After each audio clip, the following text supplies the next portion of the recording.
Buntis daw ang bagong kasal. Na si Rhea Atayde. Ayon po yan kay Nanay Christy Fermin.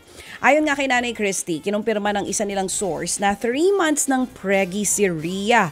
Sa kabila naman yan, hindi pa ito kinukumpirma ng kampo ni na Rhea Atayde at ng mister niyang si Zanjo Marudo. Nauna nang itinanggi ng kapatid ni Rhea na si Jel ang umano'y pagbubuntis ng kanyang ate na naging dahilan ng pagpapakasal niya kay Zanjo. Noong March 23, birthday ni Rhea, ikinasal sa pamamagitan ng civil wedding sina Zanjo at ang aktres sa Quezon City. Nakatakdang ibalik sa music streaming platform ang hit song na Selos ni Bangsamoro singer Shaira. Nagkaroon na raw ng kasunduan sa pagitan ng kampo ni Shaira at Australian singer na si Lenka kaugnay ng copyright ng kanta. Kinuha kasi ang melody ng kantang Trouble is a Friend ni Lenka para sa kantang Selos ni Shaira at ito ang dahilan kung bakit binurang awitin ng Bangsamoro singer sa streaming platform.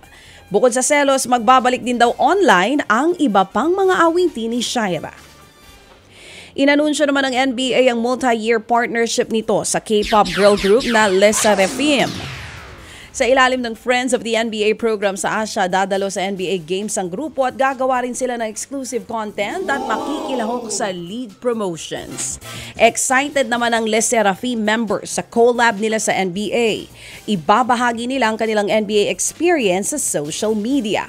Noong Nobyembre, bumisita ang Les Seraphim sa NBA headquarters at napanood sa LA Clippers versus Los Angeles Lakers game. Ted Filon at DJ Chacha ngayon nasa Radyo 5 92.3 News FM Monday to Friday 6 to 10 a.m.